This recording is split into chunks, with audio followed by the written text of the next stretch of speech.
dan melihat sosok pocong di dalam toilet. Melihat pocong tersebut mendekatinya, lampu berkedip-kedip dan di cermin ada bekas tangan seseorang. Mari sama-sama kita bahas sesingkat-singkatnya.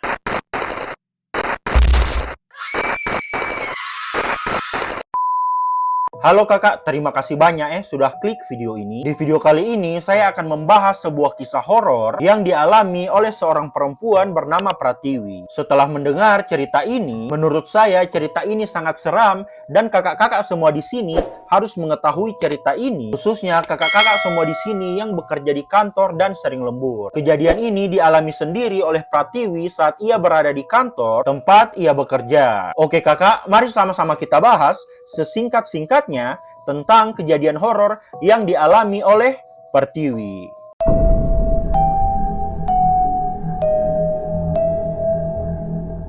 Jadi kakak Pertiwi sendiri berusia 26 tahun yang bekerja sebagai staf administrasi di sebuah perusahaan di lantai 15 yang mana kantornya berada di sebuah bangunan lama yang terdiri dari 18 lantai di kawasan Jakarta Selatan. Bangunan itu dulunya adalah rumah sakit kecil sebelum akhirnya direnovasi dan dialihfungsikan menjadi gedung perkantoran. Pertiwi sudah bekerja di perusahaan tersebut hampir 2 tahun. Semuanya berjalan normal hingga suatu malam saat Pertiwi harus lembur sendirian dan memutuskan untuk pergi ke toilet yang berada di lantai 15, satu lantai dengan perusahaan tempat ia bekerja. Dan sejak malam itu, kehidupan Pertiwi di kantor tersebut sudah tidak sama lagi. Nah, jadi kakak malam itu semua berjalan biasa-biasa saja. Suasananya seperti suasana ia lembur pada umumnya, di mana saat itu jam sudah menunjukkan pukul 10.30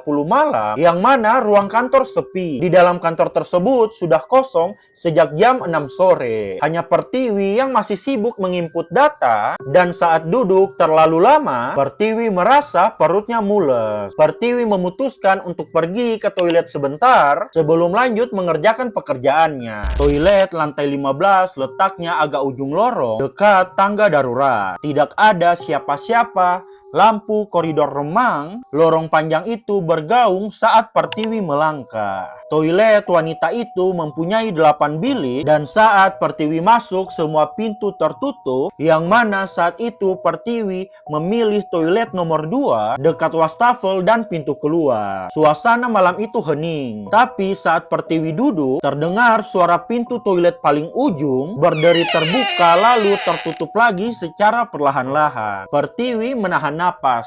"Halo, ada orang?" tanya Pertiwi pelan. Tak ada jawaban. Lalu bunyi ketukan pelan di toilet sebelah. Pertiwi mendadak merinding. Ia buru-buru keluar, mencuci tangan cepat dan menatap ke cermin. Dari pantulan kaca, pintu toilet paling pojok terbuka sendiri dan Pertiwi melihat sesuatu berdiri di dalamnya. Terbungkus kain kafan, wajahnya putih pucat, matanya tertutup seperti dijahit, mulutnya sobek menganga, dan saat itu Pertiwi tidak bisa bergerak. Wajah pocong itu menghadap langsung ke arah Pertiwi. Lalu pocong itu meloncat pelan keluar bilik. Suara lompatan khas pocong mendekati Pertiwi. Ya Allah, serem banget. Melihat pocong tersebut mendekatinya, Pertiwi menjerit dan berlari keluar toilet. Ia terus lari hingga ke resepsionis yang ada di lantai 15. Satpam yang berjaga langsung menghampiri Pertiwi karena Pertiwi histeris. Di toilet ada pocong, ucap Pertiwi. Awalnya satpam tersebut tidak percaya, tapi saat Pertiwi kembali bersama ke toilet, semua bilik toilet terbuka, lampu berkedip-kedip, dan di cermin ada bekas tangan seseorang. Keesokan harinya, Pertiwi izin tidak masuk kantor. Teman sekantornya yang bernama Safira menghubungi Pertiwi dan mengaku kepada Pertiwi kalau dia juga pernah merasa aneh saat ke toilet malam-malam. Safira memberikan kesaksian bahwa ia mendengar suara orang menangis dan melihat sosok pocong di dalam toilet. Safira lalu menceritakan tentang kasus bunuh diri seorang perawat muda di rumah sakit yang dulu berdiri di gedung kantor mereka. Perawat tersebut bernama Wati, berusia 24 tahun, di mana Wati ditemukan gantung diri di dalam toilet wanita lantai 15. Kabarnya Wati hamil dari seorang dokter yang menolaknya. Skandal itu ditutupi dan kematian Wati dibilang sebagai gangguan jiwa. Tapi warga sekitar tahu jasadnya Wati tidak dikubur dengan layak. Ada desas-desus yang mengatakan bahwa proses kafannya tidak sempurna dan arwahnya gentayangan muncul di toilet tempat ia mengakhiri hidup. Setelah mengetahui kejadian itu, Pertiwi tidak berani ke toilet sendiri. Tapi rasa takut yang dirasakan oleh Pertiwi malah membuatnya jadi lebih peka. Kadang Pertiwi mendengar suara tangisan pelan dari arah toilet meski sedang di ruangan kerja. Kadang juga ia mendengar bunyi keran air yang menyala sendiri. Puncaknya terjadi pada malam Jumat. Saat itu Pertiwi lembur lagi, di mana malam itu ia berniat agar besok bisa cepat pulang, sehingga Pertiwi memutuskan untuk menyelesaikan pekerjaannya malam itu. Sekitar jam 11.45 malam, perutnya mules. Pertiwi sempat berpikir untuk menahan, tetapi ia tidak kuat. Dengan ragu, Pertiwi berjalan ke toilet. Kali ini Pertiwi menyalakan musik di HP-nya, mencoba mengalihkan pikiran. Pertiwi masuk ke toilet nomor 1. Setelah masuk ke toilet tersebut, beberapa detik awal hening. Lalu secara tiba-tiba, pintu toilet paling ujung, tepatnya toilet nomor 8, dihantam keras dari dalam. Pertiwi yang mendengar hal tersebut langsung buru-buru menyelesaikan urusannya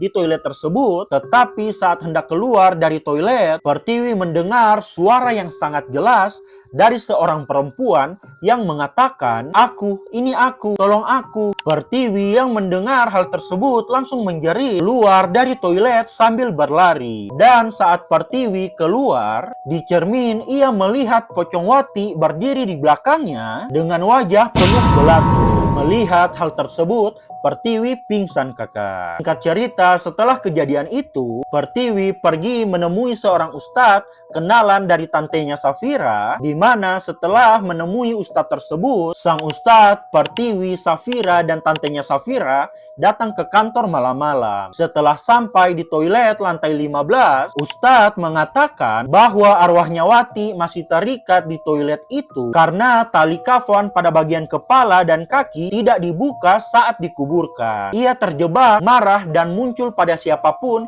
yang berada di tempat kematian. Sang ustadz juga mengatakan kepada Pertiwi, Safira, dan tantenya Safira kalau Wati tidak akan tenang sampai ada yang membukakan kafannya. Ustadz itu pun membuat semacam ritual ringan dan meletakkan tali putih dan bunga kamboja di setiap bilik toilet sebagai tanda penghormatan. Ustadz membaca doa panjang dan berdiri di depan cermin. Pada saat sang ustadz melakukan hal tersebut, Pertiwi, Safira, dan tantenya Safira melihat pantulan Pocong Wati perlahan muncul, berdiri di toilet nomor 8, lalu menghilang dengan wajah yang terlihat lega. Singkat cerita, setelah berbulan-bulan sejak kejadian itu, tidak ada lagi yang melihat penampakan Pocong Wati. Tapi semua orang di kantor tersebut sepakat untuk tidak ke toilet setelah maghrib, karena terkadang keran air sering menyala sendiri, pintu toilet nomor 8 sering terbuka dan tertutup sendiri, dan kadang-kadang di pagi hari masih ada bekas jejak loncatan di toilet yang memenuhi seluruh toilet di lantai 15. Nah, itu tadi kakak pembahasan singkat tentang kisah horor yang dialami oleh Pertiwi. Bagaimana menurut kalian, kakak? Kalau kakak pengen saya bahas kasus kriminal, kisah horor, atau apa saja yang saat ini sedang viral, kakak bisa komen di bawah request pembahasan menarik apa yang bisa saya bahas di video selanjutnya. See you!